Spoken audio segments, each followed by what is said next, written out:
The following is a candid conversation with one of my good friends in the Dota space, Braxton Paulson. You probably just know him as Brax. He's been playing in the North American region for a long time, dedicated to Dota 2 since all the way back in 2012. He's one of my favorite brains in the Dota space because although mild-mannered and soft-spoken at times, he's a man of many opinions and not afraid to express them confidently. This conversation ended up getting a little bit emotional, unintentionally heavy in the middle.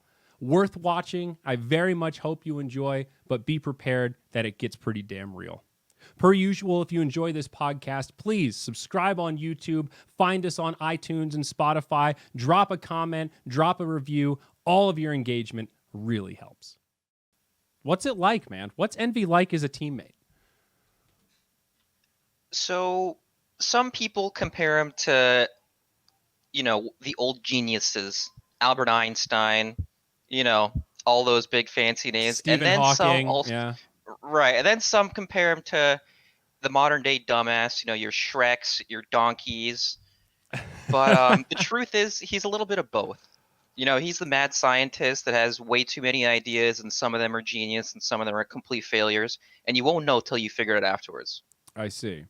And that's the kind of that's the way innovation goes, right? If you just knew the right answer, Exactly. then it wouldn't be innovation. You'd just be a genius going right to gold every single time.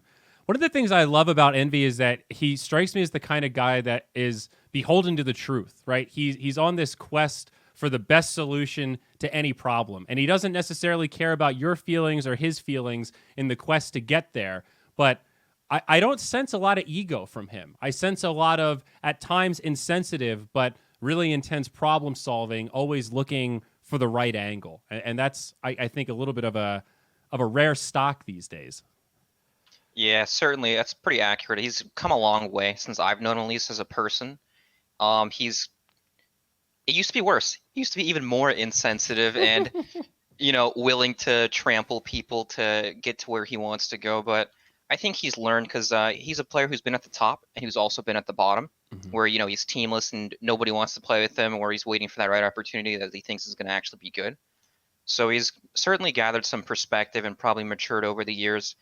You can see he's a little socially awkward in the way where he's not really going to consider how things make other people feel or any of that. And I don't know, he's just come a long way because at some point it was kind of just, there was no regard for that. Now there's some regard for it, but he's decided he doesn't care.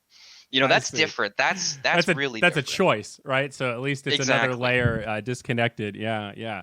Well, how about you, man? Do you feel like you've grown with your time in Dota? You've been hardcore Dota 2 since, 2012? I mean, you're coming up on your 10-year, dog. Getting old. Yeah, how's that? Looking back, I mean, how are we? Are we filled with regrets? Are we filled with happy memories? Are we hopeful for the future? Give me the lowdown on the current mentality of a third-place North American Dota team. So obviously there's tons of ups and downs, right? There's so many different tournaments, so many different teams, all that stuff.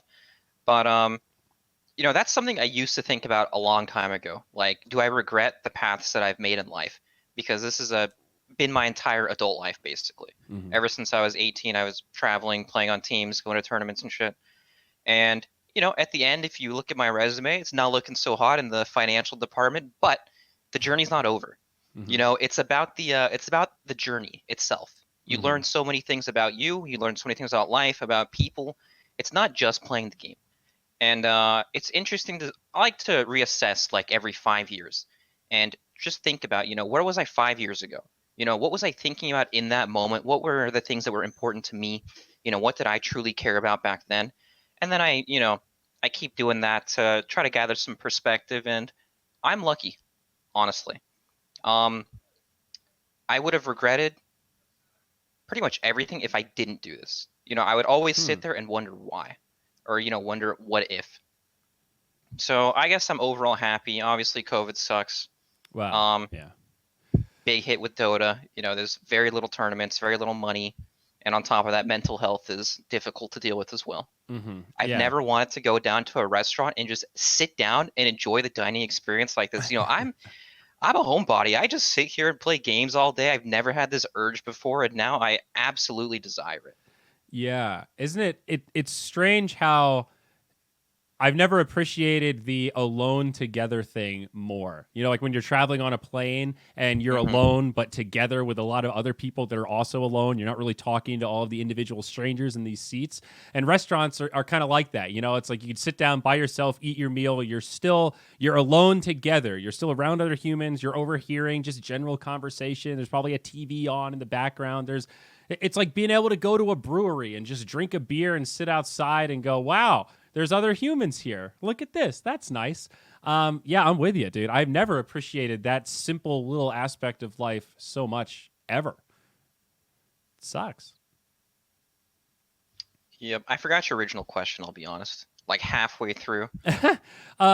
I get it was an open-ended question. I guess general mentality, you know, kind of regrets of coming Okay, up on okay. the 10-year, that sort of thing. Um, I had a follow up and I just lost it. So it's infectious, dude. What did you just do to me? You completely threw it off, bud. Well, maybe this will jog your memory. I'm hopeful for the future. Yeah. DPC brings a lot of stability. If you run the numbers, it comes out to about half of a minimum wage job. That's realistic in the US. That's actually what it is. It Yeah. comes out to like 20K a year.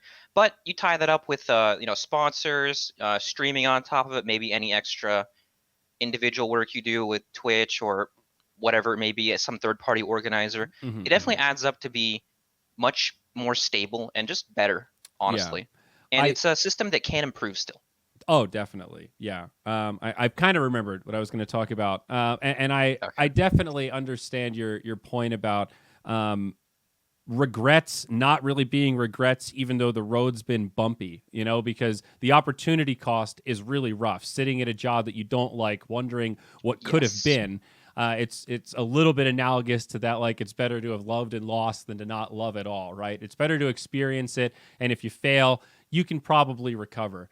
Um, I agree. I mean, I feel like a lot of my friends that graduated university, whether they went into computer science and stayed that path, or they went into business or private equity or real estate, pretty much everyone works less than I do and makes more than I do. And Uh-huh. that's sort of an alarming fact because that's easy to look at, you know, like software developers. Well, yeah, of course, that's like an S tier job right now in the way technology is developed. But when I look across the board, it's more of like an esports thing where we're just a little more tuned to work more for less because of that. I guess you could call it the passion. But at what point are we almost abusing ourselves?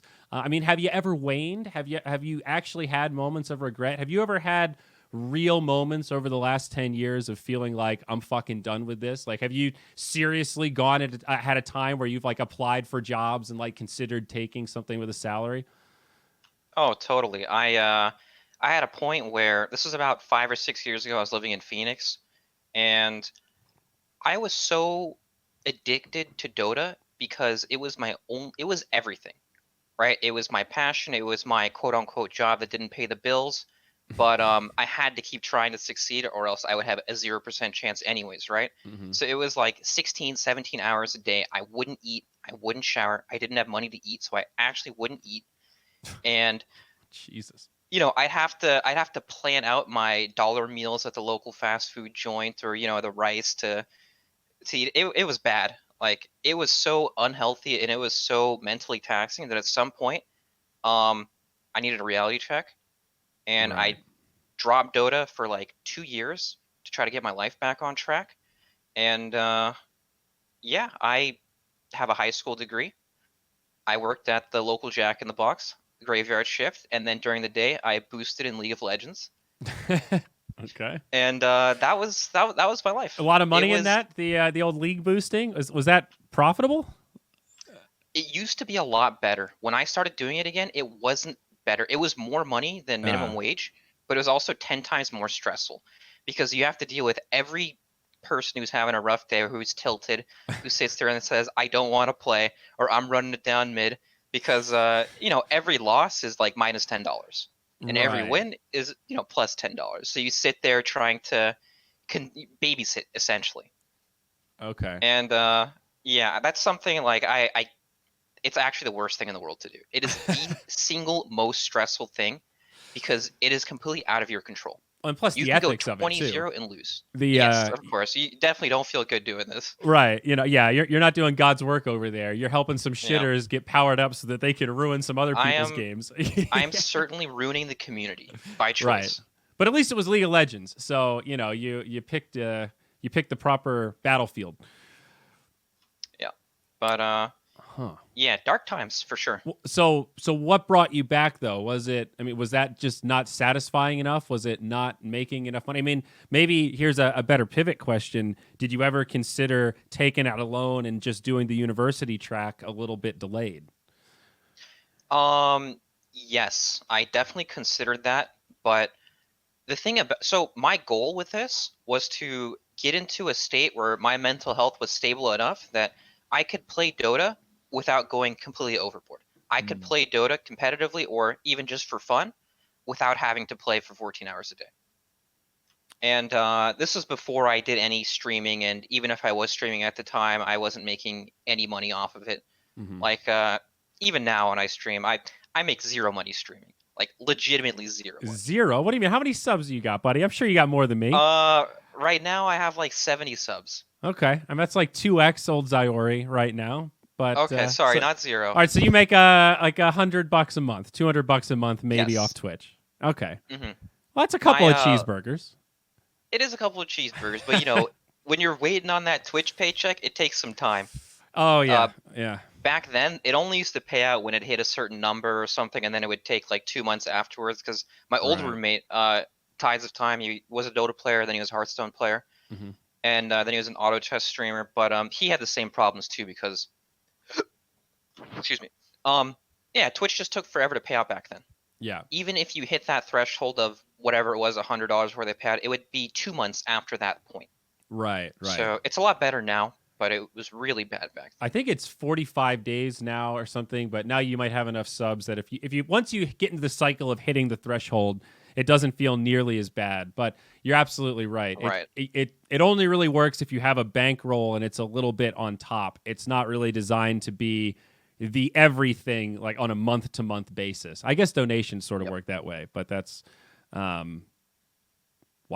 So I mean, it sounds like for you though, it's not just how do I get really good at Dota. It's also how do I leverage that to make money and then balance that to like it almost sounds like you have an addiction issue with Dota on top of being really fucking good at it. Right? Like I guess I mean isn't that a parent's worst nightmare? Like is a kid playing for fun or are they actually training? Right? And my parents used to say that to me when I was doing commentary. They're like, when you're in your room doing video game stuff, can't really tell if you're like working or if you're just playing with your friends. It's like, well, it's both, right? Sometimes it's one or the other. And I mean, what is casting? It's kind of me and Trent hanging out, chatting about Dota. I'm sort of just having fun with my buds. So yeah, you're right. There's a lot of overlap there. But I mean, don't hold it against me because I got a fun job, Mom. It's not my fault you hate your job. I picked a cool one. All right, leave me alone. But I guess how do you find that balance for yourself of what's training and what is pushing it to almost like harmful addictive levels? That's the worst part, isn't it? Because we all are in this because we love it. It's our passion. It's what we truly, truly believe in. But there is no end to the workday. This isn't a 9 to 5. I'm not going into the office. It's whenever I start and whenever I end. And because of that, there's absolutely no balance at all. There's no balance between my work life and then my home life or my personal life. It's all tied in together. So because of that, I don't know, it never ends. You can always sit there and convince yourself that there's more to do, even though after a certain amount of time, it's not going to be as productive as it once was, right? You have like these peak hours that you can actually sit there and apply all your focus to and truly make it productive. But it's super easy to tell yourself that, I only played 12 pubs today. I should play 16. I can play 33% more. And this is going to, add up to so many more games over the month. Or, I can sit there and watch 4 more hours of replays before I begin. And it's just like, how do you sit there and truly balance it? The thing is for Dota, like if you're a tier 2 or tier 3 player, because you're always chasing that success, you have to hit a very critical mark to where you can actually sit there and be satisfied because there are no returns, right? If you're that team that doesn't make it to the major, you're not seeing anything for your work. There's no validation, that there's no reward. There is no nice, great job, keep it up. This is what you've earned. It just sits there, and you'll think about it forever, and you'll sit there and try to do everything you can, and it's really easy to get lost and make it extremely unhealthy, because the happier you are mentally, the better everything is going to be. I'm sure we've all experienced this at different times. When we're feeling down, nothing goes well. Right. Well, diet also plays a big role, and I think it plays an even.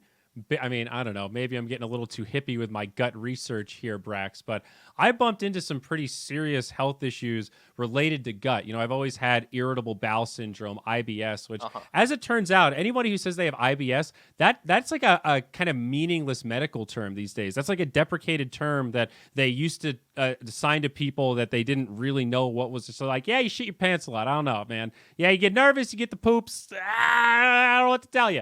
Try to eat more fiber. You tried Metamucil? Like, that was the kind of advice I got as a young kid going to the doctor. And now they've done a lot more research, and there's a lot more data available, I guess, with different types of foods and like different sensitivities. And there are so many neural connections between your gut and your brain, and this idea of your mental mood and your gut health being intertwined in a way that I think we never really thought possible. And the way you're describing, like, that horrible diet that you were forced to engage in just by matter of survival because you couldn't afford real food, like, that put you in a mental state where you're more negative and predisposed to loneliness and emotional instability, and you're probably not learning as well. Like, you're not getting the fuel that you need to be able to be an S tier Dota player. So like, you get stuck in this cycle where it feeds itself, where you feel like you have to do more and you're not getting enough, and you feel physically awful. It's all fucking connected, man. It's like, it's impressive that you braved it for so long and you still stuck with it, man. Like, that's a next level sort of passion there. Yeah, I've certainly had plenty of moments where, I wanted to drop everything, go back to school, just try to get away from the cycle, because that's exactly what it was. It was a cycle where I would reach that breaking point. I would take a break, I would reassess, I'd try to get my life back on track, I'd go back to it again, wouldn't be able to handle it, and it would just repeat for years and years and years. Mm-hmm. And then, the only thing that would ever be different was if I qualify for something, or if I won some small tournament that, helped me relax a bit, it paid the bills for a little bit, whatever it was. But yeah, shit's rough. And it's one of those things where, like, no matter how much advice someone gives you, you kind of have to shit the bed yourself and really experience before you can really learn how to deal with it, I guess. Well, so what broke the cycle for you? Or is that still a work in progress? Is that No, I definitely broke the cycle. At some point, I stopped playing for 2 years. I got a real shit job that I absolutely hated. Mm-hmm. And I was able to finally reach a mental state where I was happy with myself. I sat there and told myself, I had a unique experience. I've been able to go through this journey and learn a lot about myself and other people along the way. It's not a waste. There is nothing to really regret. It may have not have gone my way the entire time, but it's also not over yet. And I was eventually able to not have all my eggs in one basket. It was no longer about, oh, I didn't make this tournament, life blows for the next 3 months. It was more like, I had other things in life. It wasn't just about Dota anymore. I was able to somehow trick myself to not only think of Dota as the end-all be-all. Was casting a part of that for you? Like, when you say Dota, do you delineate between casting and playing? When you say Dota, do you mean playing mostly, or yeah? So at first, because it was so difficult to deal with, it was everything. I forbid myself from casting, even though it would have made a lot more money and I would have been happier. I forbid myself from watching, talking about it, thinking about it, anything like that. I uninstalled. I stopped talking to anybody Dota related. Damn, literally dude. everything. That's like because Buddhist otherwise level. It was impossible. Yeah. Yeah, I tried it the other way, and I couldn't do it. I thought everything was a-okay for a couple months, and then all of a sudden I find myself playing, what's a game or two a day? We'll sit here and we'll control ourselves, and then, works out for a day or two, and I'm sitting there thinking about it 24/7, then the next day, oh boy, we're back at it again. Interesting. So what about casting versus playing though? Obviously, I feel like it's safe to assume you get more pleasure out of playing, and that's why you're participating in the DPC league prior, and I think coming up as well. But do you enjoy casting, or is that just sort of a means of survival to make money and still be able to apply your Dota skill set? Because as an analyst, you're still among a select few that have a lot of credentials as a player. You've played at a lot of LANs and on main stages and with a lot of different, pros that are active at these events. And you have actually cast a fair amount as well. Like your Liquipedia page as broadcast talent it's decently impressive. It's a lot of Moonduck events, but still, it's a pretty good list. Wow. Some of those I've were actually LANs. never looked at that. That's interesting. Kiev Major, Dream League 7, Midas Mode, Galaxy Battles, Zotac Cup, Captain's Draft 4, Bucharest Major, MPGL. Good old Galaxy Battles. That was a roller coaster. I actually really liked casting. Casting was a lot of fun. That whole atmosphere is amazing. I actually really like it. My passion is still about playing, but casting was never just about paying the bills. I actually really, really enjoyed it. I love the people being around, all that stuff too. It was actually very enjoyable. People were super nice to me. They're very welcoming and helped me a lot, especially, if I ever asked for feedback. Some people would give you the honest answers. Some people would give you the nice answers. It's easy to tell which one's which, so whatever. I get that. Yeah, but it's cool. That is the rare currency as like up and coming broadcast talent is people that are willing to constructively level with you and really kind of tell you when you suck. It's hard. It is hard to be on the other side of it, but it also, I don't know, I feel bad lying to people. That's my main thing. I really struggle to like tell people they slayed it when they just really didn't, because to me that feels it's not only, it's like destructive, it's not neutral, it's a negative. Right. So to me that almost gets akin to like, that's like sabotaging somebody, it's like sandbagging your fellow talent. Like they make an ass out of themselves. Hey guys, did I slay it? Yeah, keep it up. Do it again. That'll be real good. No, you got to be honest with people. That's how I see it, at least. I would want people to be honest with me. And they are, usually, for better or for worse. Yeah, completely agree. Yeah. Do we have, you mentioned before, like, tier 3 players in Dota right now. Do those exist? Do we have an up-and-coming cast of tier 3 North American warriors that are, like, not in the DPC now, but are training for their shot at the Opens? I mean, is that a real demographic? I don't really know. I just looped it into tier 3, tier 2, as in players that aren't really making any money out of it, or maybe don't have very much traction going for them yet. But there's definitely up and coming players. DNM and Little Nick are some of the younger, more popular names, I would say. They've gathered quite a bit of attention. Oh yeah, especially compared to some of these other players that are relatively new. So I guess I would delineate. I would call those guys like firmly tier 2. Okay. Like you could almost say Division 1, Tier 1, Division 2, Tier 2. And this isn't perfect, right? But just for the sake of this conversation, I'm sort of talking about almost cast below that. And maybe we don't need more players in the pipeline there, but I guess what I'm getting at is like, are you fucking worried for Dota, man? Because I am. I feel like I'm this old guy. I'm turning into this like old bearded dude yelling into the Twitter void, just like, why is this all fucked? And why is no one else talking about it? Am I crazy? Can you give me like the Richard Lewis real talk reality? I know you've been creeping on my Twitter, man. You've been seeing what's going on. Am I like the crazy guy in the corner? What's happening here? So you're definitely not crazy. I mean, these are all very valid concerns, but for me as a person, I guess I'm weird. But with things that I have no power over, I have no control over, I don't think anything of it.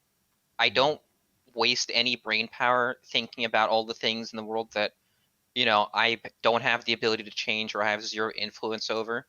Because when it comes to dealing with Valve, that's how I think of myself. I think I'm in the hopeless pit of despair with absolutely zero influence. Maybe, one day if I win TI, Valve will be forced to listen to me because I can get all the internet goons on my side, whatever it may be. But yeah, I'm super weird in that regard, I guess, with everything in life. If I have no control over it, I just don't give it any thought. Well, I don't know if you're weird, because that seems to be closer to the consensus.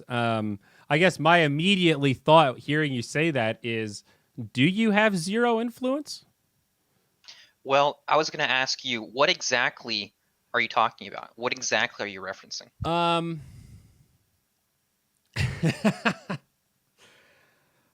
How about the racism stuff? Do you want to talk about that a little bit? Like, why isn't there a code of conduct or any set of guidelines for the DPC players? I've been told that there is like a general talk that players get at TI, right? If you qualify for TI, there's an orientation and there's some sort of basic like do's and don'ts. And it might not be that detailed, it might not be written down, but there's some sort of expectation laid out, right? When I casted TI, there was one of those for talent where, you know, they give you the notes and the rundown and all that stuff, right? Pretty standard. Right. Now, we created this DPC league and we decided, you know what, this would be great. We're going to make the tier 2C. Now, all these players are going to be by definition professional. You're in Division 2, you're basically getting paid to play Dota. You now have a reason to be full-time professional. Okay, cool.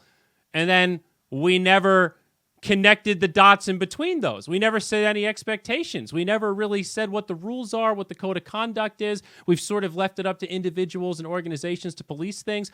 Was I out of line for calling out those South Americas for dropping the N-bomb in pubs to Jubei? Jubei didn't seem to give a fuck. I hosted him one day and went into his stream and just proceeded to be belittled and sent transphobic and homophobic remarks from his community where mods were just laughing and joining along. So it's just like, what am I fighting for? Does it matter? And if everybody sees that shit and nobody says anything, are we all complicit? You know, at what point do I need to be comfortable with myself saying, hey, I didn't look the other way on something that I think is egregious, but I can't help but feel like that whole situation might not have been a net benefit. I hope it was. I hope with the sad PP podcasts and all that stuff, we tried to turn it into a positive PSA, but I'm not necessarily positive we achieved that. You know, part of me wishes I had just looked the other way and not said anything. And that makes me really sad. That makes me want to choke up just saying that the reality of the rational assessment is I wish I hadn't said anything. That fucking sucks. So all that is to say, I don't know where that leaves me, but it's not a really positive place, you know?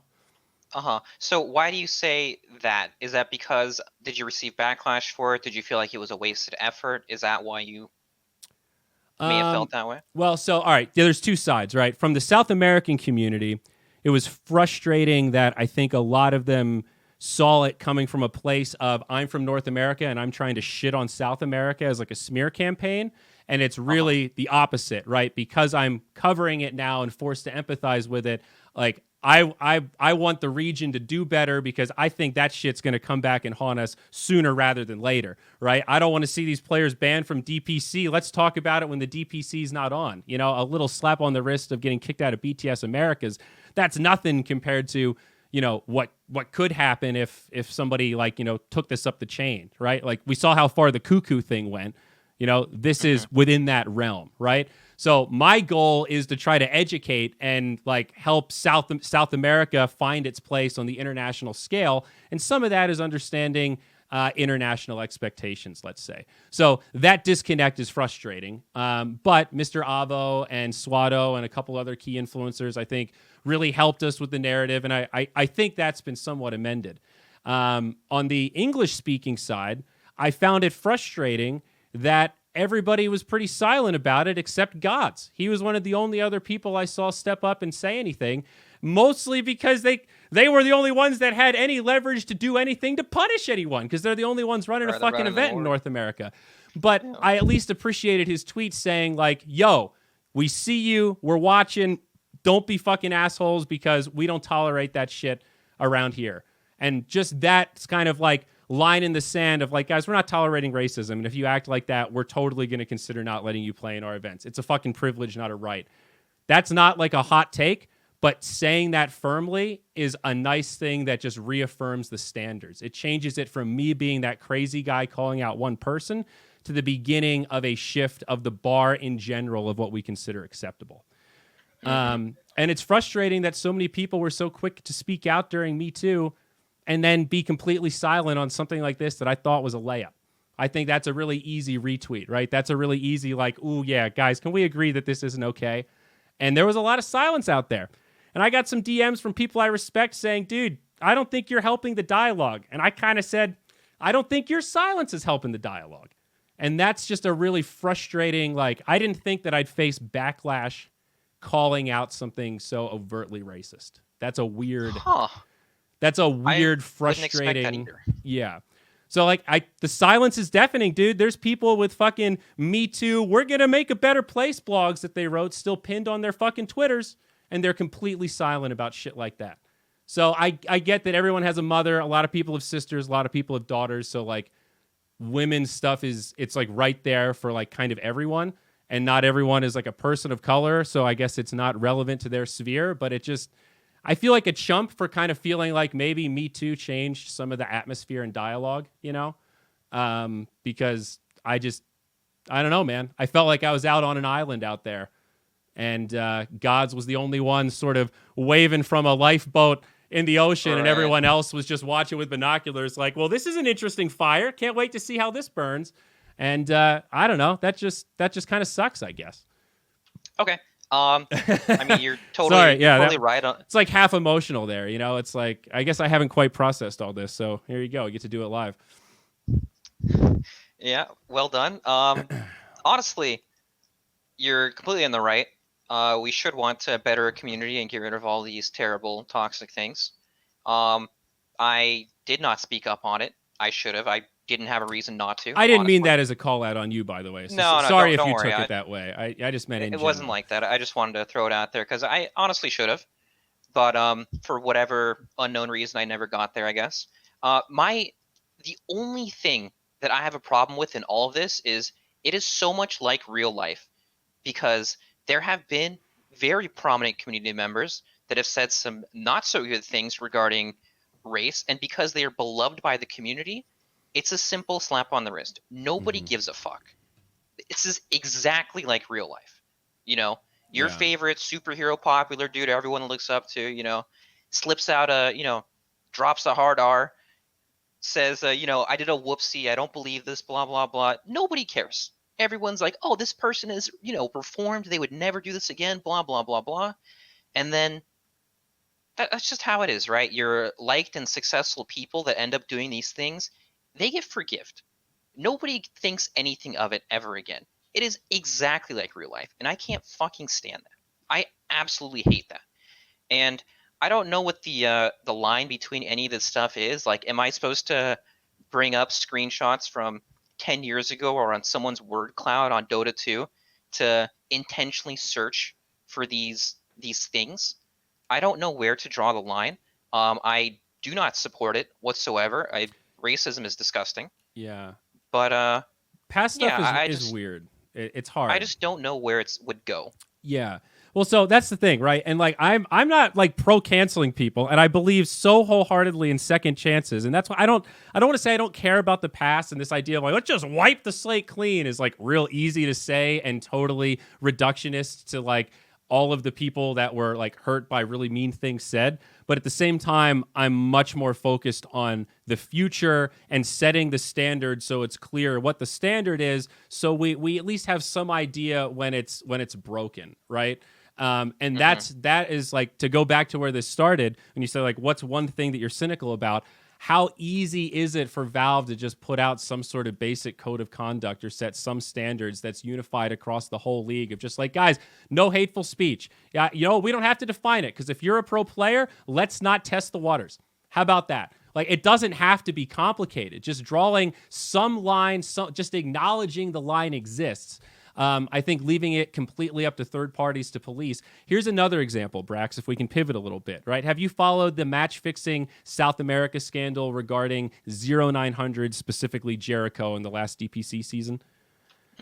Okay, so question for you. 0900, they were removed from the last DPC. They played in the open qualifiers for Season 2. They were disqualified because they're not allowed to play from the last season, all right? Now, is Jericho banned, or are all 5 of the players banned?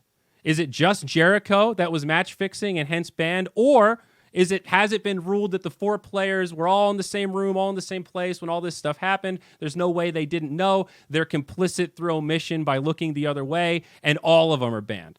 I think that's a legitimate question. Can you make a team with one of the 4 other players on 0900? We don't know. That's a question, to my knowledge, that has not been answered yet. The data has been sent to Valve, and they're fucking sitting on it. How about the team bundles? What about the teams that aren't in DPC anymore that submitted bundles? What happened to those poor fuckers? What happened to those dumb assholes that weren't good enough to make it in the second season? Sorry. It's like none of these individually are particularly egregious, let's say. They all just seem like really simple examples that have pretty easy solutions that are just like mysteriously silent and difficult to just get basic decision-making information. You know, like these 4 players' livelihood hangs in the balance of this decision. Just fucking tell them one way or the other. Are they banned or not? I don't give a shit if you ban them. It's not an argument for a judgment one way or the other. It's a judgment for not keeping people in limbo, you know? Yes, exactly. And, you know, Valve has always been hands-off with everything. And all these things are incredibly easy to address. It just takes one simple statement from Valve outlining the rules and, you know, expectations and standards for everything. But apparently it's a lot to ask for because it's been 10 years and it hasn't happened yet. So that leads me to believe that it's not going to happen. So, but where does that leave you? All right, so let's say we have that parameter, and then we need something like the DPC for Dota to scale and thrive, right? I think we all agree that like this league structure is good, right? We need the DPC in some form for Dota to have this backbone on which everything else can be built. How do we reconcile those two? What does that yield? Because I can't help but conclude that you just can't be that hands-off and run a successful league to the standard that we're talking about. There's just some degree of like, you need some force to communicate. You need a league commissioner. That's essentially what it is. You need that because some of this stuff is just like that Jericho and team question. That's a really heavy question, right? And I think Dota Pit, and this I'm conjecture here, it's not on them to make that decision. They've got the data. They've sent it to Valve. And to my knowledge, we haven't heard back from Valve what they make of the data. So Dota Pit's done their part. They've removed them from playing in the league temporarily. But as a broader question, what's the fate of these players? That's like the perfect thing for something that is a commissioner or a manager of some sort that can kind of only exist at the Valve level. We don't want it to exist on the league level. Do you want Dota Pit to have the ability to choose if 5 players are lifetime banned from DPC? No offense to Dota Pit, but I don't want any third-party tournament organizer to have that power. What if Moonduck does a season of North America and we think somebody's match fixing? You think we should have the power to lifetime ban them from DPC? Fuck no, that can only come from Valve. So there are certain things that like you just can't be hands off and have a league be taken seriously relative to all, you know, what they're doing at LCS and all these other tier 1 esport leagues, let's say. Am I being overly cynical or like No, these are all extremely valid concerns. Like when I look at LCS, for example, there is a reason they're so policed, I guess. You know, people get banned for talking shit. People get not banned, sorry, they get fined for talking shit. Yeah. You have not so responsible team owners throwing shade at each other, talking more shit. They get fined. You know, they get, you know, told, you know, this is not acceptable. Right. You know, they have standards for their players to always wear their uniforms, to always be presentable, to always, you know, do this amount of interviews, whatever it may be. And if you want a truly sustainable scaling league, then you need to monitor it. I don't think that this is something that can just grow on its own. There has to be some direction. There has to be some guidelines. You have to be playing within a certain rule set so that, you know, whatever sponsor that may come is now not like we have XPG for the NA DPC in this season, right? You think these XPG guys are going to be okay if you start interviewing some random player, some, you know, some player of duties not saying some very good things representing, right? Yeah. Like there's lots of questions and concerns and things that scare people away, and for good reason. There's no rules about it. Yeah. You're sitting there hoping everyone behaves, and inevitably someone's not going to. Someone is going to cross the line. Well, so you guys are a player-run org, right? 4 Zoomers, 5 Americans, Sammy Boy, Gunner, Brax, Ocean, Husky. What's it like being a truly Coach ixmike? So I guess he's your C captain there. I mean, do you guys have any expectations as a team? Do you just assume that everybody knows the limits based on what we've seen out there? Is this like, is there any direction? What is it like not having an org backing you in the current climate? I mean, it just means your future is a little uncertain. These teams with greater resources, like EG, for example, they get to boot camp on the West Coast. On the East Coast. I'm a West Coast player. I play with 80 ping against players with 5 ping. It is a huge disadvantage, and I never realized how bad it was until I was on J.Storm because we had a New York team house, and it's honestly night and day.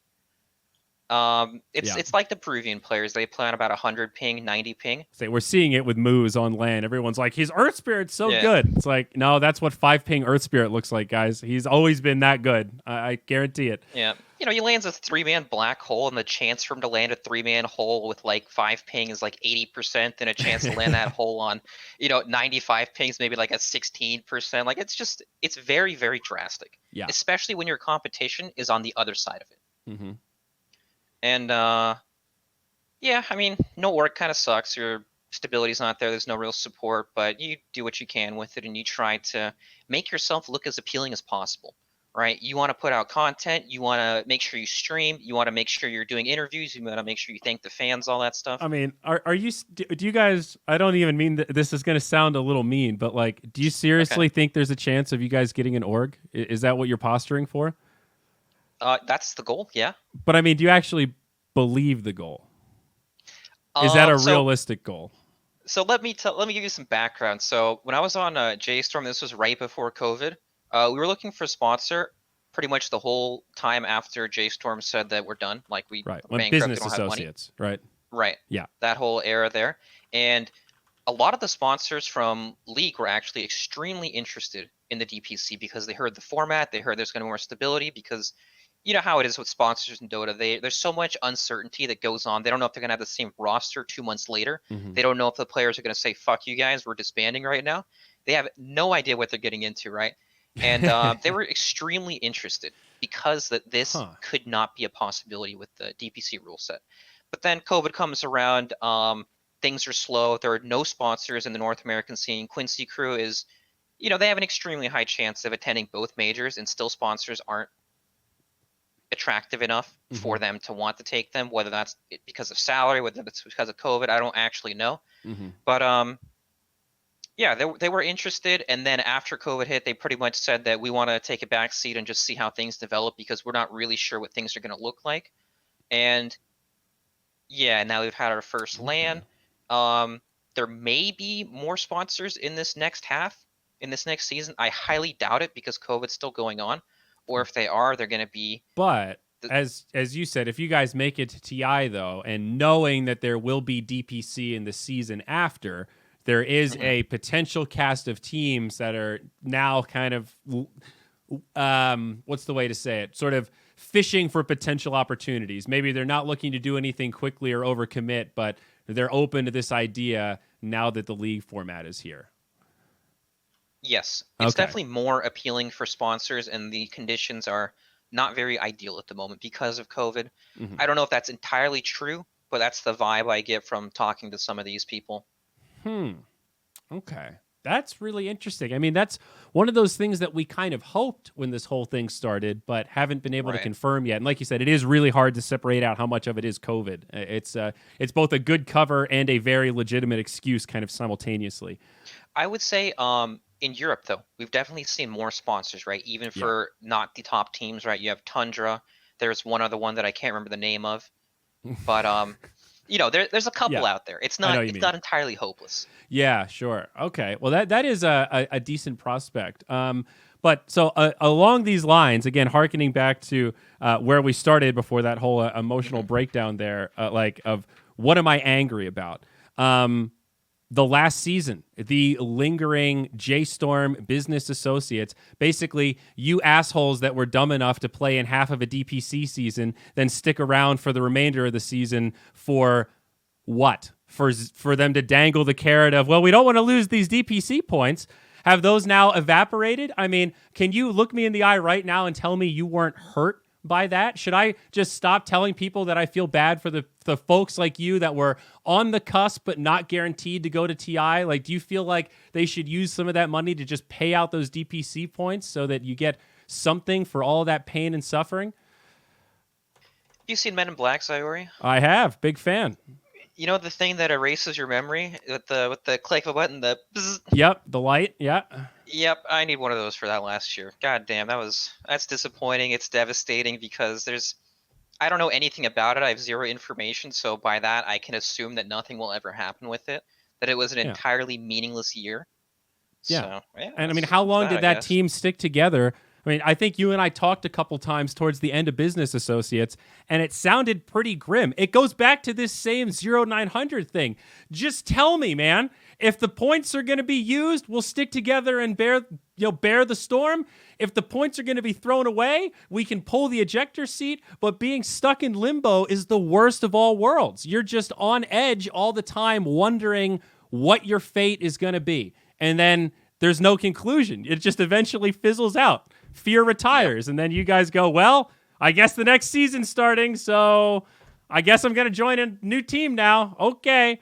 Like, that uncertainty would drive me absolutely fucking mad. It drives me mad just thinking about it. So as a competitive Dota player, I think that sinking feeling of hopelessness has become normalized in a lot of people. So, just another day in the office, Zyori. Nothing new to see here. But how long can you take it, man? Infinitely? Are you that stalwart? Are you just a man of iron? The man in the iron mask here? When you're as dead as I am inside, I think nothing tends to phase you anymore. But I don't know. I've been through so much disastrous, mentally breaking shit in my life that I don't know how other people deal with it, but I don't give it any thought anymore. I just accept it as this is my reality. I live in Valve's world. I either play by the rules or I don't get to play at all. And I leave it at that. At the end, I'm a slave to Dota. This is how it is. Wow.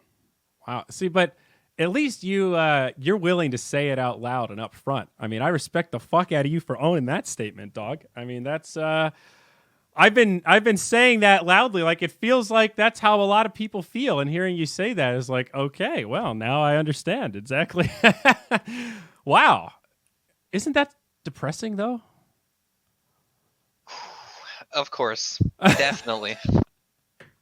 But, I've come to terms with my reality, so I'm able to accept it and look at the finer things in life and, try to segue whatever I can manage into a, prosperous future one day. Wow. It sounds like you really have found that balance. Did you take up meditation, Brax? Because it sounds the very Zen mindset that you have acquired here is very. I'm jealous. It's very appealing. You just have this confident, like, I'm doing my shit. I can control what I can control. I have completely disconnected the ego from everything I can't control. That is a very Zen-like state of being that I would say is beyond your years, my friend. Well done. In another life, I would be a monk. I'd be atop the mountain right now in my whatever it is. But I've been beaten down 6 feet under, then even deeper and deeper. And I've come out on top. So I don't know how it happened, but yeah. So pretty happy with the current 4-Zoomer roster then, huh? It sounds like you're in good spirits about the current state of things. Yeah, I'm certainly hopeful. They show a lot of promise in terms of being able to learn, and everybody gets along. Of course, we have problems. We had, honestly, a pretty bad DPC showing.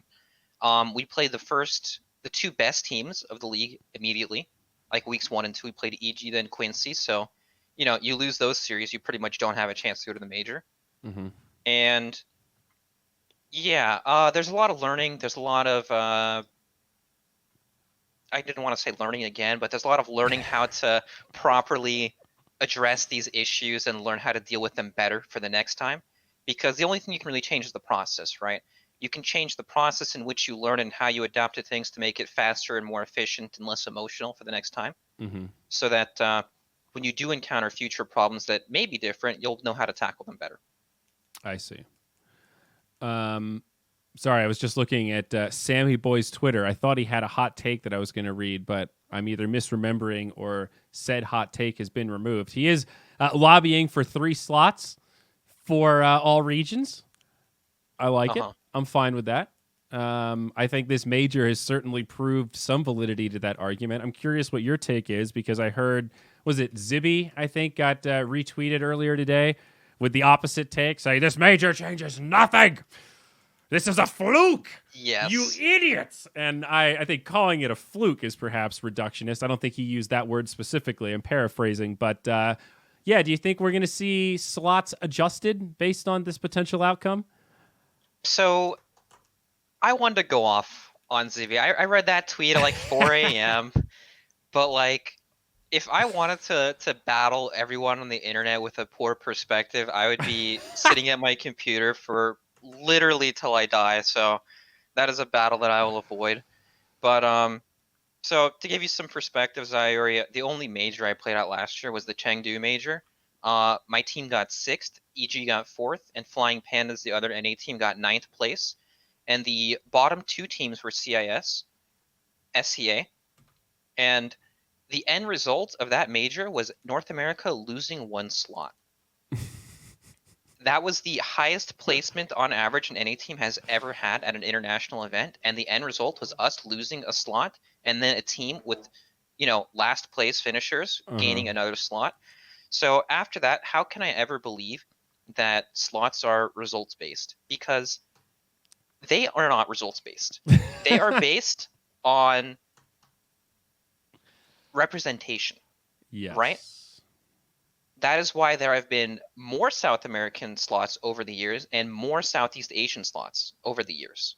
Mm-hmm. I think that is something that everybody can agree with, because it is clearly something that happened. At some point, they had 0 representation, or maybe very minimal representation.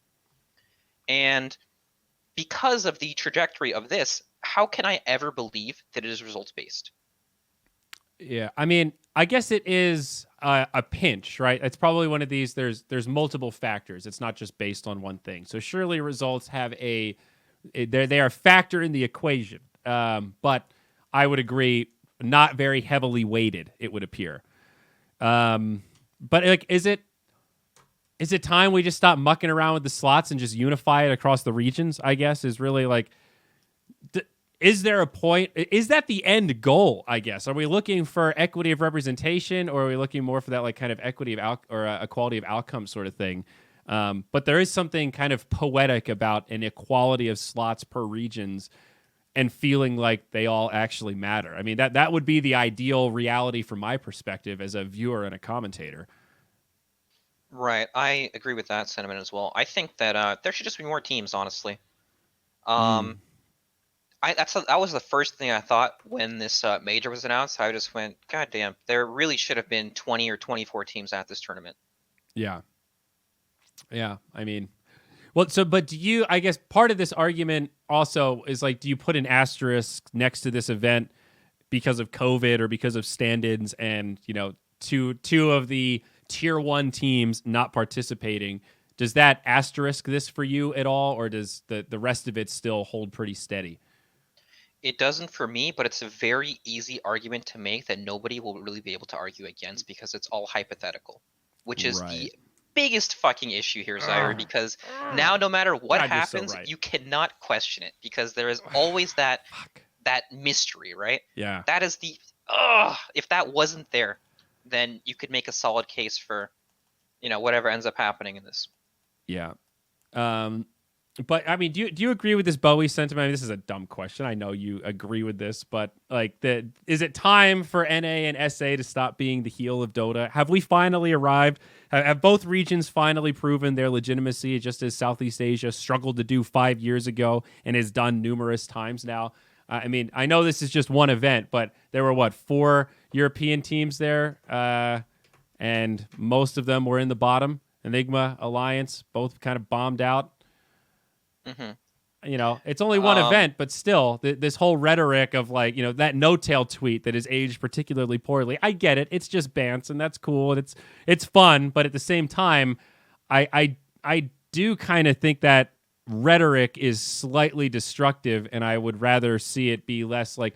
I don't want to see this region versus region that way. It's one thing to have pride in your region, but that's from a place of positivity of like your side, not a place of the other side sucks. And I think when you make Yes. it like NA Dota's Omega LOL, it's like, okay, you're not just like prideful about Europe. You're like swinging it to be a European maximalist. And I don't like that mentality. I'm not a North American maximalist. I'm just prideful in North America.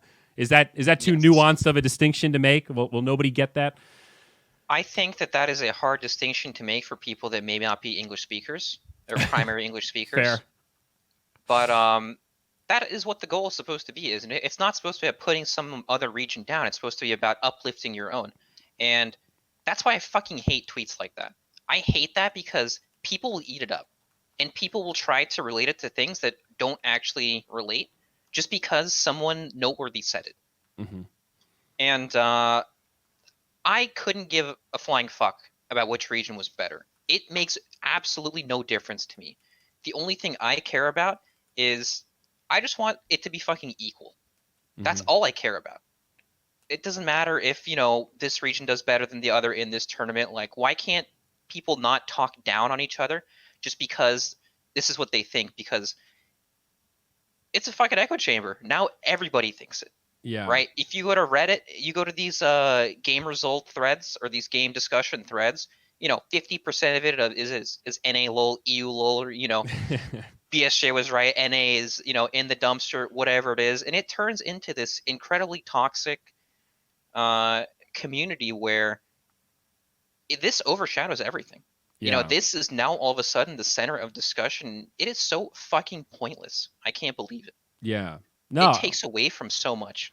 It reminds me of like a good analogy. You're watching an elimination series, and instead of cheering for the team that won, you're cheering that the other team lost. And it's just like, it's fine to be excited that Neon beat Vici, but don't be a bad sport and be like, Vici fans, your team fucking sucks. Like, okay, that's over the line. Like that's where you're like making it negative. Don't make it about them being bad. Make the narrative Neon's really fucking good. They're both good. Neon was just slightly better today. Just because they lost doesn't make them bad, right? I mean, that's, as a commentator, that's a pretty straightforward sort of framing of a situation like that. But you're right about the dialogue. It very quickly turns into this almost, instead of prideful, kind of like nationalistic, a slightly more negative connotation, I guess.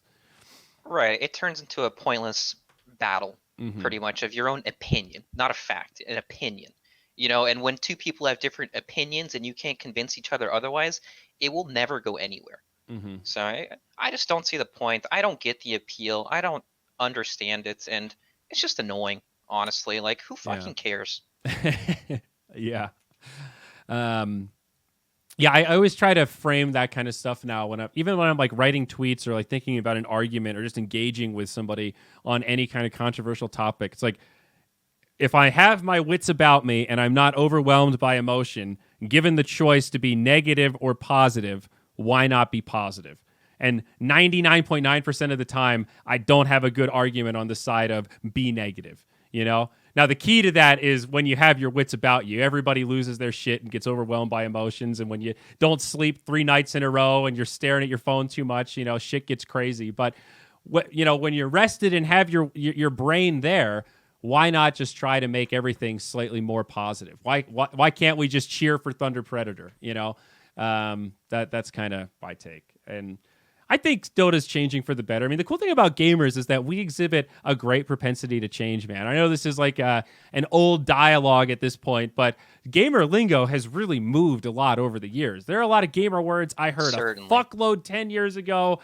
Playing Call of Duty when you're 16. Yeah. I mean, even 5 years ago, a little bit. And today, a lot of those words I don't hear at all. Like literally not at all in my Dota pubs. So that does make me generally hopeful of like, we have a large silent majority of Dota fans that are just normal, regular, reasonable people. And we tend to overreact to the very loud minority that have the, Archie's opinions of the world. I had to finally mute him on Twitter, by the way. He may or may not be listening to the podcast now, but the anti-COVID stuff got me. And then he linked me some article about why he's trying to make the case why piracy for the anime is a good thing because it's free marketing. And that is, of course, bullshit. Watching it on Netflix and thumbsing it up is definitely the best way to support the anime to ensure its future. Don't pirate it. that's a really, really dumb take. So that was the final straw. And you know what? I think my life is better without him. Sorry, Archie. That's Moonduck's longest subscriber. But this is a lesson in that you can't buy me, man. If you're a fucking asshole, you're a fucking asshole. And I thank you for being a sub, but sorry, man. Maybe Archie's lives for the debate. Maybe he just wants to see that breaking moment of, I can't fucking stand this. You're wrong. Maybe he just wants that. I guess. Some people like to argue.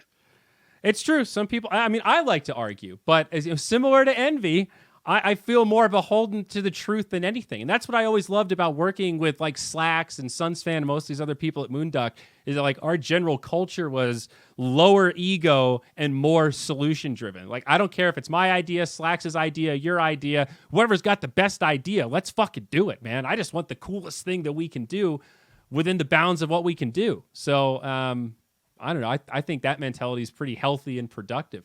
Fuck claiming credit. Let's just focus on making it as good as it can be. Mm-hmm. On the notes of the whole shit, what was it? I had something to say about the oh, you're talking about the positive and the negative about how people talk about things. And honestly, there probably are people out there that do think of it positively and are vocal about it, but we as humans tend to focus on the negative things. Those are the things that stand out most to us. So it's definitely there. It just isn't as alarming as when somebody is negative about it. So it's probably truly not as bad as it's we made it seem to be. But yeah, it's true. Yeah, it's always it's like the they say that about the news, right? Is this how much of your reaction to something is amplified by like the amount of coverage something gets, and how much really bad shit is happening that you would react to if you knew about it, but it's not presented to you in even share, right? So you go on Twitter and you read a bunch of angry stuff. It's like, dude, this is 0.001% of the community that's just really angry about this one issue that's all spam tweeting you because one person retweeted it or posted it in a Discord that all these people are reacting to. Framing, dude. Framing. Important to keep in mind. Wanted to ask you about the Beastcoast news that broke today. Stinger. They, as we know, Beastcoast didn't play in the major. Their quarantine was broken. There are a lot of questions surrounding that. Some folks did some digging and kind of deduced that it was Stinger's doing something about his girlfriend coming to visit and getting infected during transit, and that was the reason they had to stay behind. And today they announced clarifying that, yes, in fact, it was Stinger's fault. They had a very clear set procedure in place. All the other players followed it. He didn't. He's going to be issued a fine, and that they're bringing on a sixth player to the roster. I guess kind of unclear if that's to replace Stinger or if that's just an addendum to in case something like this happens again, so they have an easy stand-in. But thoughts on this, because part of me wants to say I like it. This is the kind of stuff Valve should be doing, and this is a third-party org stepping up and kind of doing what's right. But there's two sides to every argument. Do you feel for Stinger here, bud? No, not at all. I think he's been fucked up hardcore, and this is his punishment, and he should take it with grace and make a good example out of it. Props to Beast Coast for making the statement and that decision and all their preparation. I think that's fucking fantastic. Yeah. When you said there are two sides of the coin, I was waiting to the other side. And if that was it, those are my thoughts. Well, yeah, I don't know. I guess that was a bit of a bait unintentionally. I guess, is it unfair? I don't want to use the term throw him under the bus because he kind of did it to himself, but do you think it was unfair to single out a player like this, or do you think it's only fair because the org has to protect themselves when they tried to do everything right and then he just didn't follow the rules, right? That's different from having a bad rule set. It's like, no, the rule set was good. He broke the rules. So it sounded like that's what they were trying to do in the beginning, right? Because they didn't actually single them out. And then once people started doing some digging. Yeah. So they kind of had to. At that point, you kind of have to, but it sounded like they didn't want to begin with. Yeah. Which is understandable, right? They want to make their players look good and everything, but at the end of the day, you have to set a good example. And yeah, I mean, he fucked up big time. I think it's justified. And it's hard to put into context the ripple effects of that decision, right? Because it's a really big deal. You might have fucked 4 other players out of their TI chances. And seeing how far Thunder Predator went, Beast Coast beat Thunder Predator. You could make a strong argument that Beast Coast probably would have made a pretty good run in this event as well. So very costly in terms of DPC points and also money. As we know, dollars go a long way in South America. So, prize pool is really big for these teams. I feel like it's warranted as well. This was another moment where I thought, God damn, Beast Coast, this is a classy move. This is exactly the kind of shit we want to see from our orgs in Dota, and I want more orgs to follow suit and do this kind of shit. So we don't know if there were truly other factors at play, right? Maybe there was something they were uncomfortable with to begin with because of the rules and regulations they have to go through, and maybe the format's not so appealing, and whatever it may be. It makes it sound like that's the only thing at play here, but there is a chance that there's something behind the scenes that wasn't so appealing for them to begin with as well, right? That's true. I mean, I think the traveling to Singapore was a particularly heavy burden for South American teams. I mean, I was told upwards of 30-hour, 36-hour potential itineraries. Multiple stops. You're not flying direct, and every stop is more potential infection points. More connections, just different germs, different people. Yeah, it's not an easy journey. It's just one more thing South American Dota has to deal with for every event. Tough. How is it playing under ixmike? He's your coach, right? Over there at the Zoomers? Yeah. How's Mike doing? He's been pretty quiet these days. Yeah, so every now and then he gets sucked into the Path of Exile hole. You don't see him for like a month and a half. Yeah. He just disappears. He's, on for 18 hours a day. Complete degenerate. But no, in terms of the team stuff, he brings a good atmosphere to the team. He's really good at talking to people, which you wouldn't think from Mike. You think of him more as a brutish and, I think of some choice comments he's made that were made rather public. Really, yep. So he's a good communicator, is what you're saying. He's grown and he's learned over the years. Really? Certainly. Is that true, or is that the PR statement that you got to release and you took his Twitter access away? No, that's actually true. I flamed him so many times in the past, and I'm like, you can't say this because of X, Y, and Z. It's insensitive to this, and you didn't think about that. And, at first he doesn't see it, he doesn't understand it. It takes him some time. He thinks more about it, and he realizes, like, oh, I'm stupid. But he's certainly grown and matured over the years, and he brings a lot of experience. He's competed at these tournaments and played Dota for a long time. He's seen the ins and outs of different team dynamics of what works and what doesn't, and what's productive and what's a waste of time. Because newer players have a lot more difficulty understanding what is a good usage of your time. Do you sit and scrim for 8 hours and beat up dummies, or do you sit and watch and look at something before you play so you can think more critically about something and channel more of your energy into a productive 2-hour session instead of an 8-hour session? There's lots of different things that you kind of have to learn along the way that aren't even Dota related. It's just about how to learn. If I knew nothing about math, right, I would start with the most basic thing of math, right? I would learn how to do my addition. I learned how to do my subtraction, and I would sit there and do it until it became so natural I wouldn't have to give any thought to it. Then I would move on to the next subject. And it's really easy to overwhelm yourself with 10 different things at the same time, and then you sit there, work on it for a month, and you come back with less than you started with, because now it's only about that. It's not perfect, and then now you're not doing the things before well at all either. So yeah, he comes from a lot of experience. And he's like a real Dota OG. I mean, that there are not many people in that, like, hours logged. Oh, actually in the game client, but also just logged in terms of games played. I mean, Mike's as far back as they go. Yep, for sure. Wow, that's good to hear, though. I always love to hear that people can learn and adapt, I guess. I don't want to harp too much on the past, but at the same time, I hate this idea of throwing people in the vault forever. I'm like the guy of second chances, dude. I fucked up a lot of shit in like super public ways, and I'm still here doing this stuff. So it just makes me happy to hear that. That's all. People have chances to learn and grow from their experiences, and especially in moments where they may have messed up, right? Oh yeah. And they can always be really critical about things because maybe if they didn't mess up, it wouldn't have been so apparent. Mm-hmm. So it kind of brings more attention to that specific moment of why it was bad rather than, oh, I got caught here, Oh, for example. dude.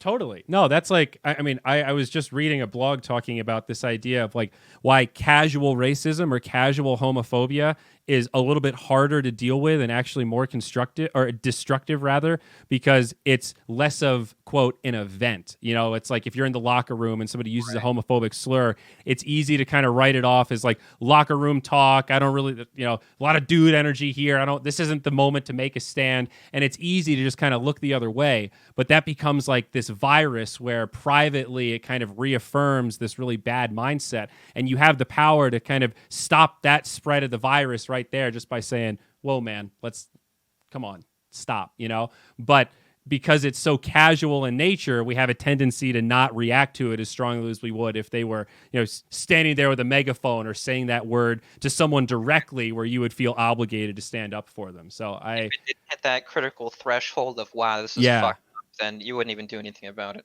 Exactly. So I think that's a very real like human dynamic. There's a threshold for everything.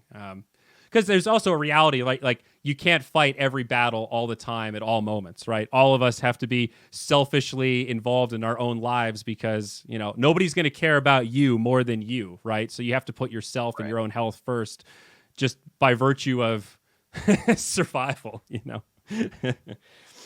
Anyway, how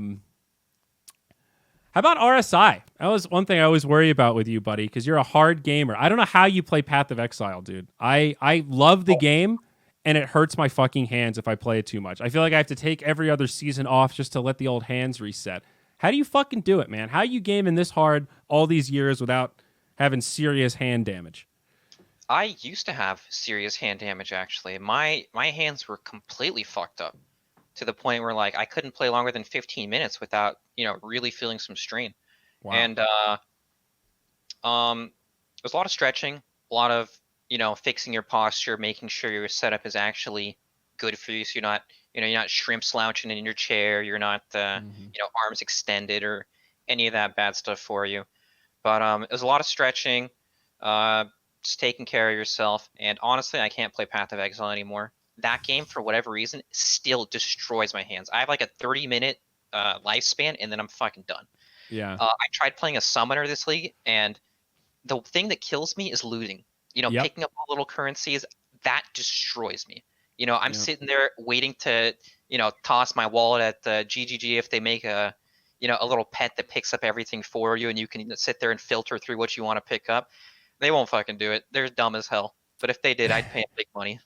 Yeah, no, I'm with you on that 100%. There's a big part of me that feels like the game itself is already pretty click intensive, and there's a lot of optimization. Like they need to invest in a whole UX team, and I'm hoping a lot of that will come in Path of Exile 2. COVID has slowed all that shit down, but yeah, dude, it just sucks to like really like a game, but just physically feel like it's not worth playing. Especially how quickly the seasons reset, with the leagues. Like the last league, I got to Act 10 and didn't start maps. I was like, this is just not worth it. And I hate it's a shitty reality. But I'm glad to hear that you're doing better with that. Regular stretching. Have you been able to maintain pretty well? You've been hitting the gym? What are you benching these days, bud? Oh, no gym for me. So at the beginning of COVID, I actually I was doing homework, no weights. I was doing running for like 3 months straight. I felt fan-fucking-tastic. And then you get there and it's like, I'm a little sore today. I don't really feel like doing much. I'm taking an easy day, nice cheat day, and then it never starts again. But I'm about to get back to it. But I've been eating a bit better. I've been sleeping a lot better, so I feel pretty good in general. But yeah, for the hand thing, a lot of it is stretching in places that aren't your hands because it's all connected. Sometimes it's up in your shoulders, sometimes it's in your back, and you really have to get everywhere. And I was doing like 30 minutes at a time, like twice a day in the morning and at night. And I honestly started to feel better really quickly. When I play Dota now, sometimes I notice that I tense my mouse hand a lot.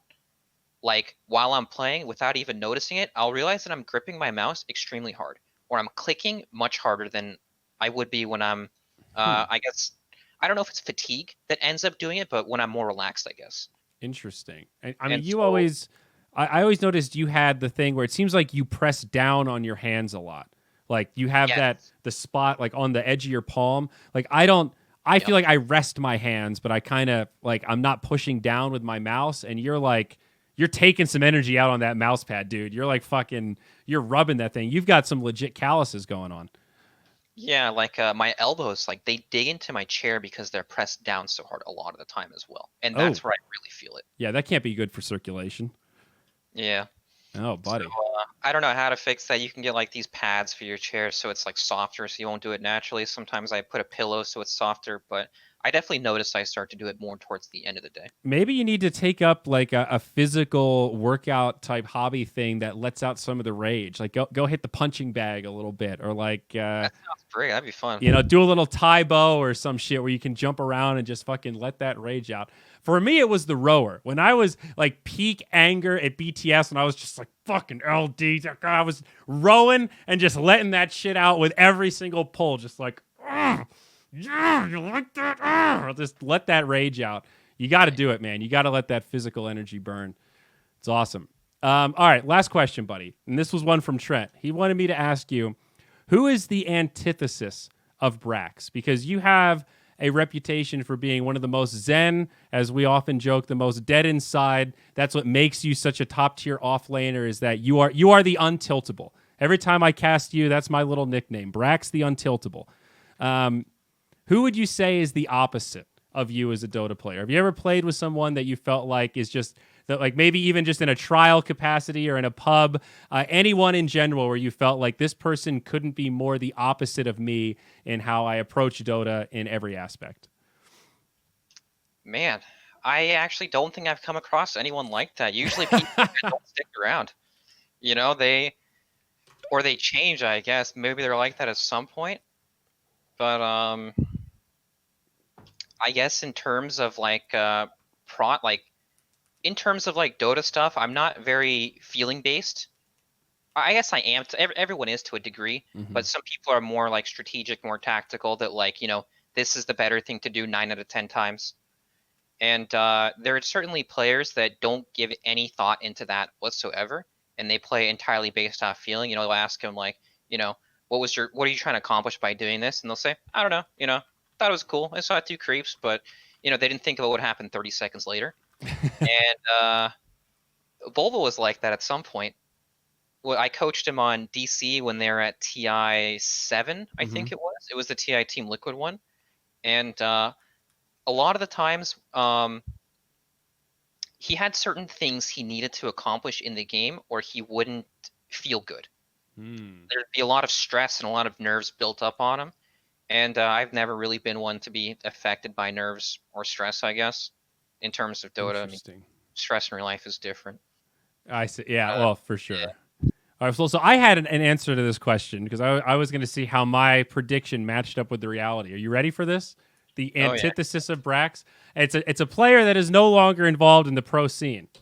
My man Jigglebilly. I thought Jigglebilly would be actually like, if you are, what's that old the Unbreakable, the man of glass and the guy that doesn't get broken. If you're Bruce Willis, he's absolutely that other guy. Is it Samuel L. Jackson? I mean, I've seen some of those streams. This is your IXDL rank 1 champion.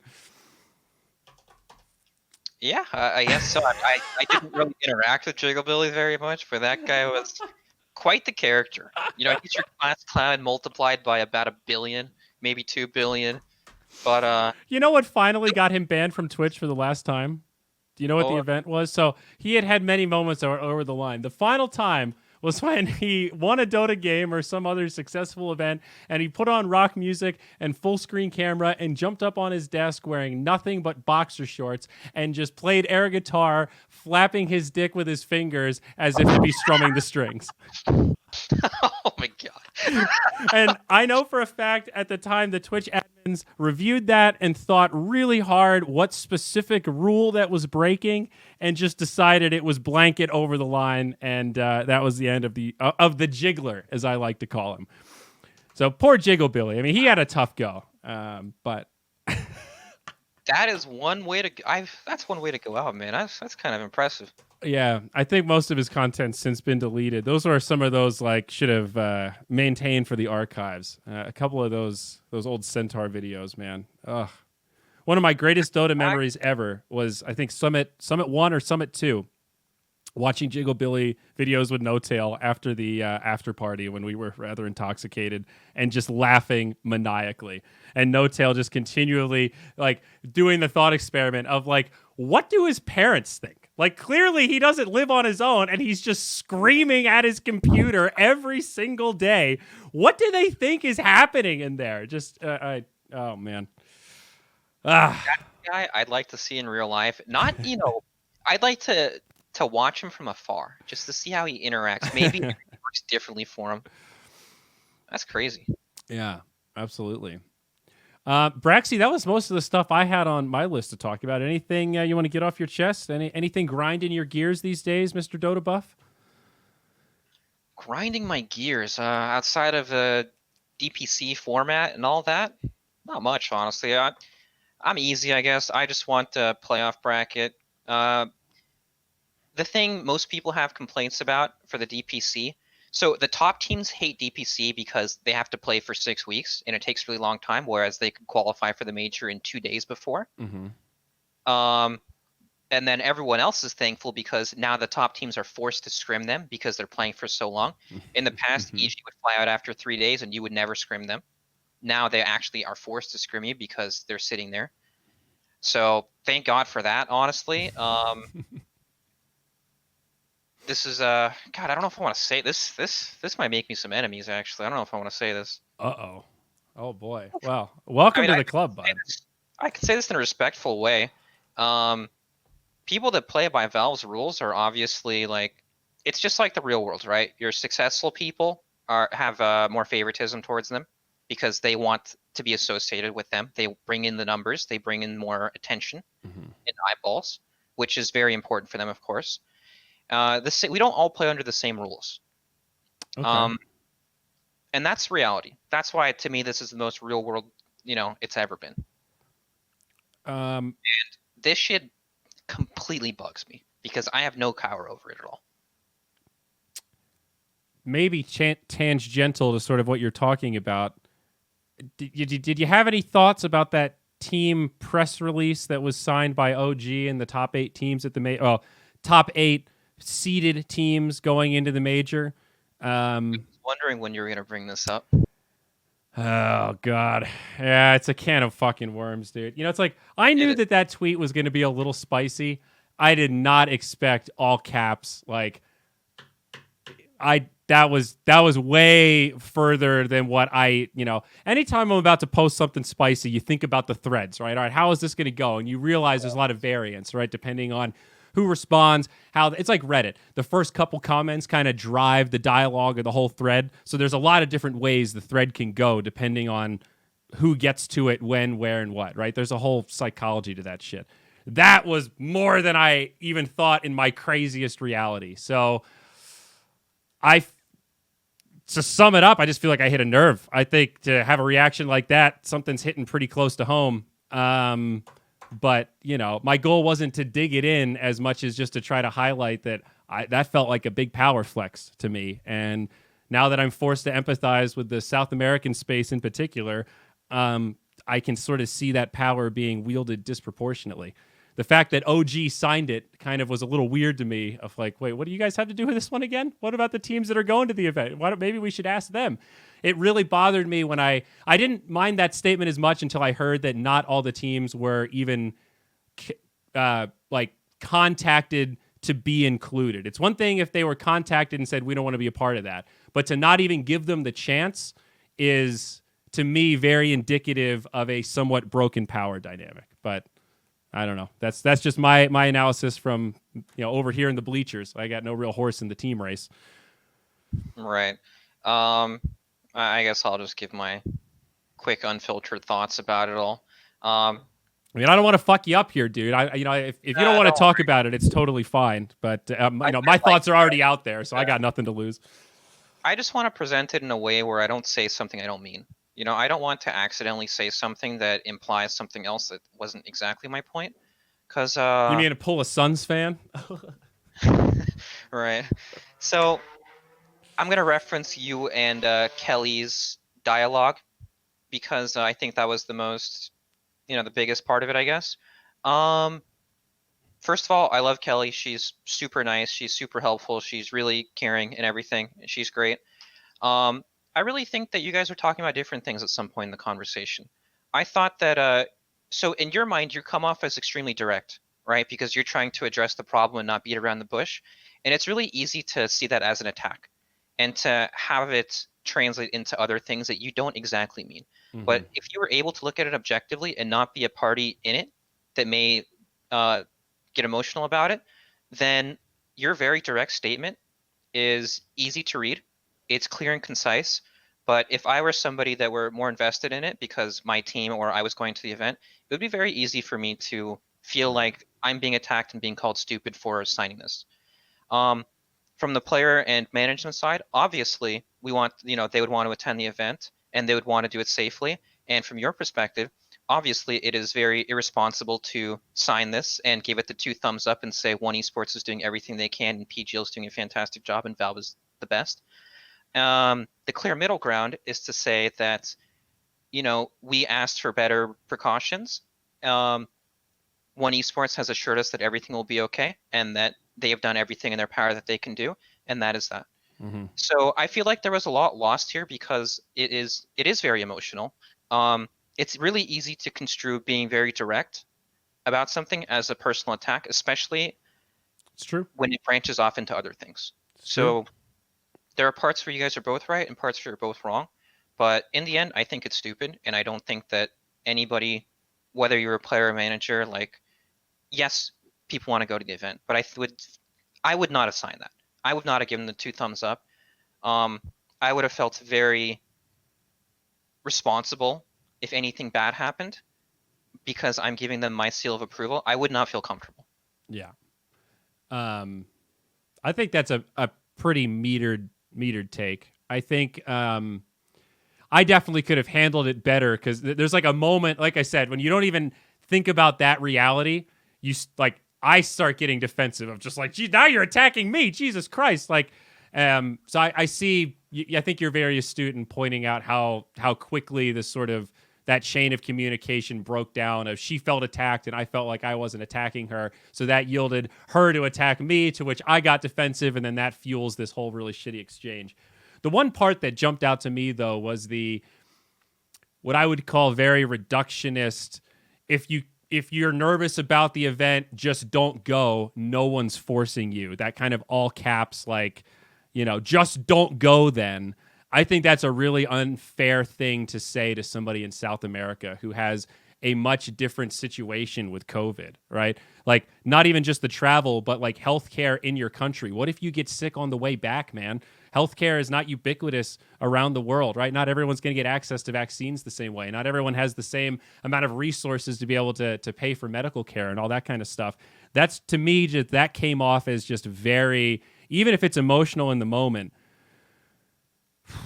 that's heavy, dude. I think that's telling of how quick people are to dismiss the struggle of South America. And that really hit, man. COVID is different everywhere, right? In Sweden, Yeah. people pretty much don't believe COVID does anything, or at least that's what the government comes off as. I know in Peru and Brazil, COVID is extremely bad. Mm-hmm. In Brazil, I I think don't it's know. rough in Peru as well. Right. In Brazil, I don't know what their president is called. I don't know what his exact title is. Bolsonaro. Oh, that's his name. Right. I've been told from some old Brazilian teammates, you ask them, how's COVID, how's life, and they tell me things like it's fucking terrible. People stealing in the streets because the government won't do anything to help them. Yeah. And I've been told that like the drug lords in Brazil have to like step up and close down businesses because the president doesn't care enough to actually acknowledge its existence. Like Jesus, dude. absolute crazy movie level shit. And yeah, I don't know exactly what prompted a response. I don't remember the exact sequence of events, but it's not the same everywhere, right? Like Yeah. maybe I live in a small town in Pennsylvania where I have absolutely, zero COVID cases, and I don't think anything of it. But I live in fucking near LA, So I see all these motherfuckers at the beach, going on down, drinking some beers by the water, and not even believing it exists. And I gotta, fight all these battles with people that I don't care to have these battles with. And it's just, I really don't know. It's hard to say because maybe they truly don't believe. Not everyone has the same experience with it, right? Not everyone has somebody close that they know that we're truly affected by it or truly understand. It's like the arguments you see when people tell you that COVID don't exist, right? They're like, well, I have a 99% chance to survive. What's the big deal? And, some of it is ignorance. Some of it is maybe they truly don't care. And, if that's the case, I will never be able to convince them anyways. But some people are victims of misinformation too. There's a lot of that going around. There's so many different things. So like, how can I formulate an actual opinion on this? Because I don't know their perspective. But for what it's worth, and maybe this is worth throwing out there, because and thinking about it now, the Twitter exchange with Kelly just kind of ended because it moved to DMs, and we argued further in DMs for a good 45 minutes, but then ended up in a pretty positive place of some mutual respect. Obviously didn't agree 100%, but I think the one thing that we really connected on was that we do have an aligned goal of everybody wants Dota to grow, be a better place. We're all, I think we're all like those of us sort of working on the back end as like a third-party event organizer, a team owner, just those of us that work in the ecosystem of Dota in a full-time capacity and have been pretty committed to it for a half decade or more. We're all a little rattled right now. We're all a little nervous, partially because of COVID, partially because of that laundry list of shit that I was bitching about earlier in this podcast. We're all a little rattled for different reasons, rightfully so. Some of us have had different experiences with Valve that have been frustrating at times. We want the same thing. I think we disagree about how to get there, and some of that is because of variance on the spectrum of optimism. As you sort of pointed out, I just got to kind of play by the rules and that's it. As you said earlier in this podcast, I have zero influence. I am coming to the conclusion that I also have close to zero influence, though I really don't want to admit that reality because I find that very depressing to think that we can't unify together to make some change. I don't think I have a lot of influence, but I think it's non-zero. And I think if all of us come together to use our non-zero influence, we can actually have a lot of influence. The scene doesn't exist without all the players and the commentators and the fans. So if there's ever a world where we can all align in some way, we do have some leverage a little bit. We certainly have some influence for sure. So anyway, Kelly and I are fine. And I think we both recognize there was some emotional outburst because when you're invested in something, you really fucking care about it. And when you really fucking care about it, you get upset when you feel like other people aren't doing it justice. And where does that lead me to conclude? We need a little more help from upstairs, man. I think a lot like that situation with Kelly. If I really think about all the forces at be, I think it's the step above us that has frustrated us both to the point of taking it out on each other. And maybe that's a little bit of misdirection. Maybe I'm projecting because it's easier to say Valve could solve everything. I posted about it on Twitter. I did my part, but I do, some things are systemic and some stuff, it's like that Jericho situation, like the DPC points situation. There are certain things we can't solve on our own. As good as Alliance is or Beastcoast is or all these other orgs that are going to step up and hold their players accountable and teach them PR and do all these things right, they can't make all of the decisions. There are some things that exist in this category that is above all the rest of us with the people that own this entire fucking ecosystem. So I don't know. I got to tone down my yelling into the void, man. But it's, I mean, like you said, I think that the Kelly situation, it ended in an okay way in terms of both of us recognizing there's a lot of stuff to be frustrated about right now. And that is a little bit reaffirming that I'm not completely crazy to, again, bring it back full circle. I did say that, we have zero influence, but that's not entirely true. Everyone has some influence. It just may not turn into anything, which doesn't mean it's hopeless, right? It's not a hopeless endeavor. It's not at all. hopeless, no.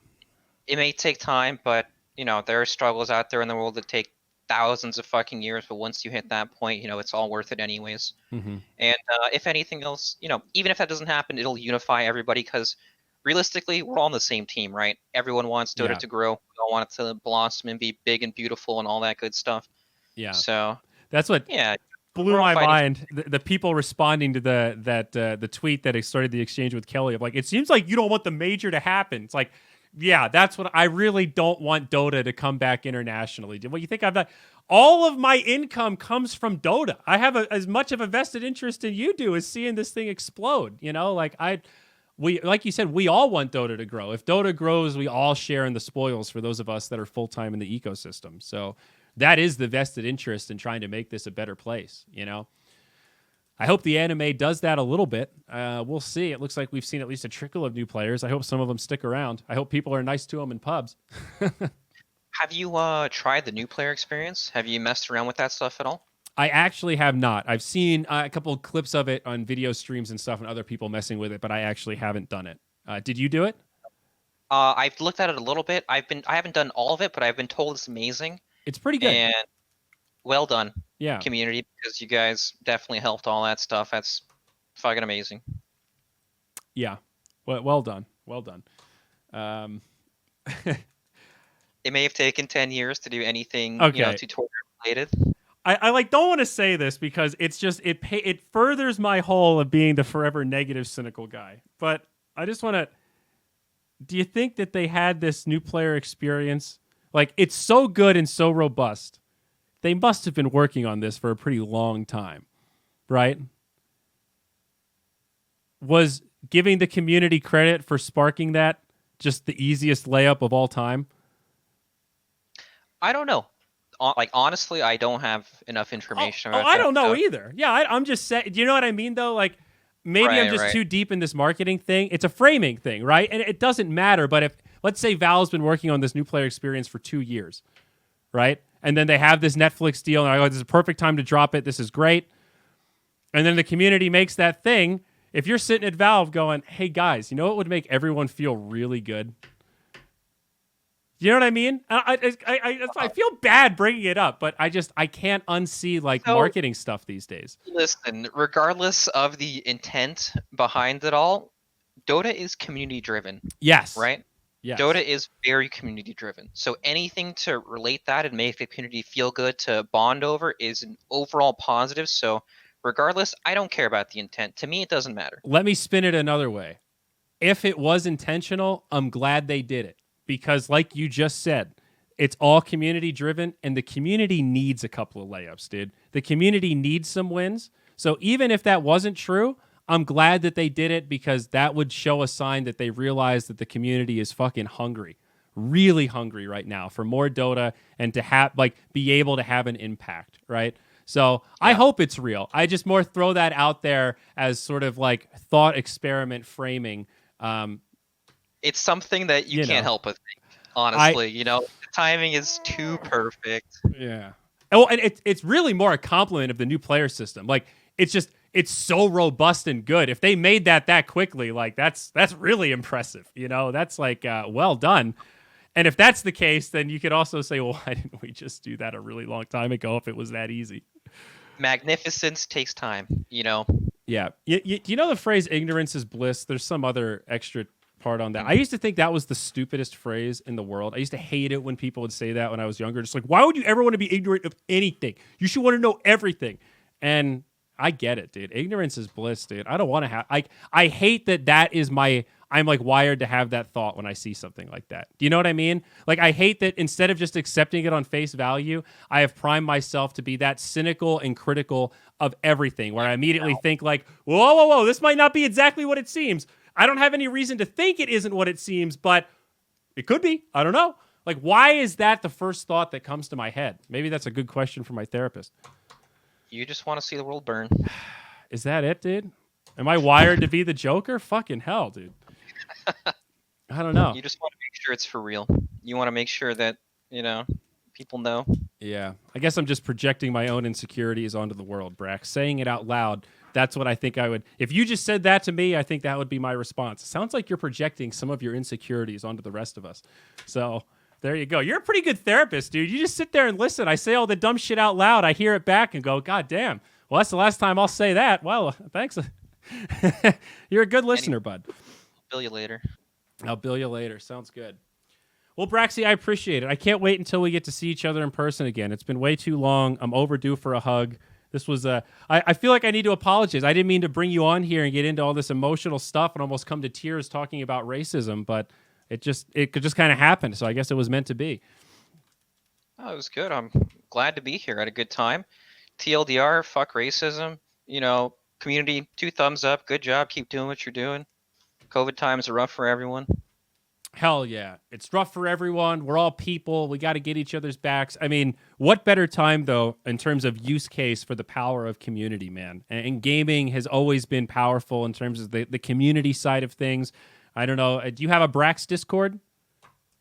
Oh, I do. It's called the Brax Street Boys headquarters. There you go.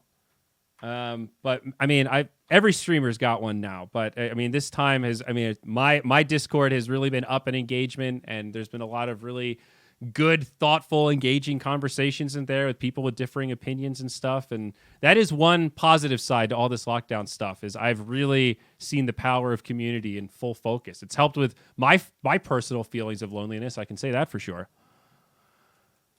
Yeah, it's a hard one to avoid, honestly. Feelings of loneliness. Yeah. It's fucking rough. Yeah. Try using Tinder as a dude in a dress. That's fucking rough, dog. Jeez. Hard. Double hard.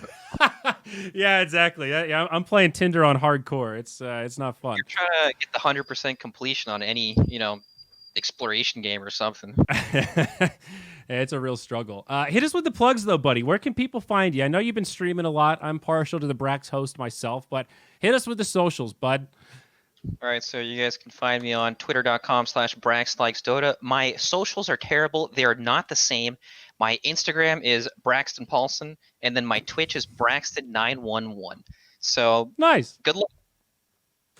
All right. Well, there you go, folks. You're like one of those really cool hipster bars where there's no sign, so you got to know how to find the spot. And once you get inside, you realize it's really cool when where all the awesome people are hanging out. So there you go. Give him a sub, guys. Give him a follow. Brax, I appreciate your awesome, candid conversation. Yeah, we got to game some. Now you can't Smurf, I guess we can't play Dota together, but I don't know. We got to find some way to game it up when you're not busy, buddy. I miss hanging out. There'll be a new game for sure. Waiting for a new game. Yeah, absolutely. Maybe it's time to bring back PUBG. Play it for a game, realize it's awful, move on with life. Dude, that's what Among Us was with the new map. It was. I tried with PUBG, and it's strikingly awful. The addition of bots makes it so not satisfying. When you kill a bot, it's just like, well, yeah, he was just standing there. It's like shooting a dummy target. It's just Overwatch 2. That's when we're all going to make the big comeback, right? All right. There we go. So a lot of Symmetra to be played. All right, folks. We'll see you next time. Thank you so much. Bye-bye.